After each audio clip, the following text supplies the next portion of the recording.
नाज़रीन, वकील अगवान आमिर नवाज़ वड़ाइच कंदरकोट में केनालनि ख़िलाफ़ धरणे ते पुलिस चढ़ाई जी मज़म्मत कई आहे। आमिर नवाज़ वड़ाइच पंहिंजे वीडियो बयान में चयो आहे त केनाल मंसूबे ख़िलाफ़ असांजो धरणो 10 ॾींहं खां जारी आहे, पर अञा ताईं मंसूबो ख़त्म करण जो नोटिफिकेशन जारी नाहे कयो वियो। आमिर नवाज़ वड़ाइच चयो त कंदरकोट धरणे मथां पुलिस चढ़ाई जी मज़म्मत कयूं था। हुकूमत पुलिस ताक़त जे इस्तेमाल खां पासो कनि। कंदरकोट ऐं ॿियनि हंधनि ते धरणा हणी वेठल अकेला न आहिनि, वकील हिननि सां गॾु आहिनि।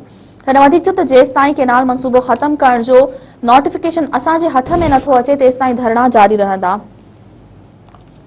नाज़रीन, नवां भेरो ॿीहर ब्रेकिंग न्यूज़ पिया ॾियूं त वकील अगवान आमिर नवाज़ वड़ाइच कंदरकोट में केनालनि ख़िलाफ़ धरणे ते पुलिस चढ़ाई जी मज़म्मत कई आहे।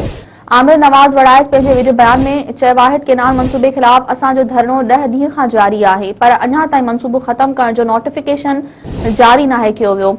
आमिर नवाज़ वड़ाइच चयो त कंदरकोट धरणे मथां पुलिस चढ़ाई जी मज़म्मत कयूं था। हुकूमत पुलिस ताक़त जे इस्तेमाल खां पासो कनि।